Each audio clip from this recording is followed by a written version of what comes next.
I know leaders when I see them. I also know idiots when I see them. You can imagine the combination of both of them, the disaster it is.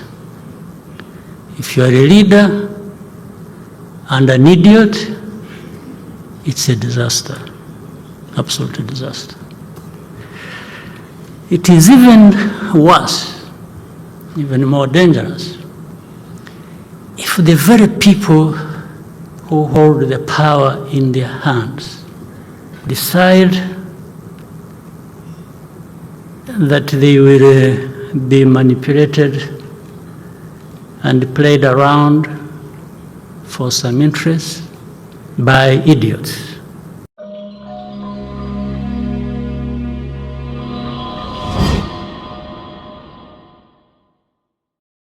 Bahaye ikaze bakunzi ba The News Rwanda. Uyu ni umwanya w'amakuru mugiye kugezwaho nanjye HN w'u Rwanda. Igisubizo Perezida Paul Kagame yasubije umuturage wasabye ko nawe bazamubaza ibyangombwa byo gutwara ikinyabiziga aricyo perime cyavugishije benshi. Akenshi usanga ku mbuga nkoranyambaga ndetse no mu buzima bwa buri munsi bw'imbere mu gihugu, umuntu abanyarwanda benshi bubaha kandi babona nk'icyitegererezo ari nyakubahwa Perezida wa Repubulika Paul Kagame. Uburyo biba bigoranye cyane kubona abantu bamubaza ibibazo biciriritse cyangwa bidafite intego ihambaye. Gusa mu mwaka wa 2016 abantu baratunguwe cyane nyuma yo kubona umwe mu bakoresha urubuga rwa Twitter rusigaye rwitwa X atinyutse agasaba ko nawe umunsi umwe yazabazwa niba uruhushya rwo gutwara ikinyabiziga ari rwo perime arufite nk'umukuru w'igihugu. Ni ikibazo benshi babonye bakumirwa, bakumva ko cyaba ari nko kunaniza inzego z'umutekano ndetse ko byaba ari ukubaza ubusa, kuko bose baba babizi ko His Excellency atatwara ikinyabiziga adafite uruhushya rubimwemerera. Gusa abantu benshi batunguwe nuko kuri uwo munsi yamubarijeho icyo kibazo, His Excellency Paul Kagame nawe yahise amusubiza akamusobanurira aho yaherewe impushya afite zo gutwara ibinyabiziga ndetse akamubwira n'imyaka yaziherewemo. Uyu muntu witwa Sharangabo ku rukuta rwe rwa Twitter yagize ati: umunsi umwe muzabaze nyakubahwa Perezida Paul Kagame uruhushya rwe rwo gutwara ibinyabiziga. Bisa nkaho yabwiraga bamwe mu bashinzwe umutekano.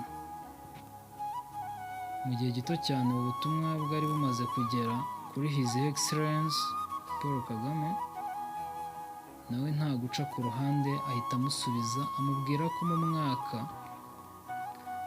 w'1986 aribwo yabonye uruhushya rwa mbere rwo gutwara ibinyabiziga, akaba yararuboneye muri Uganda. Naho mu mwaka w'1990 akaza kubona urundi ruhushya aruboneye muri Amerika. Nyuma yaje no kongera gukorera uruhushya rwo gutwara ibinyabiziga mu Rwanda ararubona. Yagize ati: nsanzwe mfite uruhushya rwo gutwara ibinyabiziga. Iya mbere nayiboneye muri Uganda mu 1986. Iyindi nyibonera muri Amerika mu mwaka w'1990. nyuma nakurikijeho iyo mu Rwanda. Nyuma y'icyo gisubizo yamuhaye, bamwe ku mbuga nkoranyambaga ntibiyumvishaga uburyo umuntu ashobora kumara imyaka ingana kuriya ayoboye igihugu, ariko umuturage akaba yatinyuka kumubaza ikibazo nk'icyo.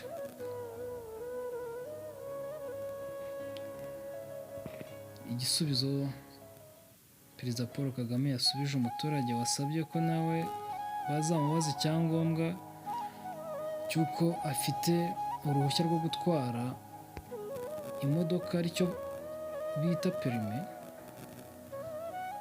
turizera tudashidikanya ko nawe yasubijwe kandi yageze aho nawe aramubwira yuko anyuzwe n'igisubizo amuhaye. Murakoze cyane rero, amakuru yacu nakagaruka, mugire ibihe byiza, ciao ciao.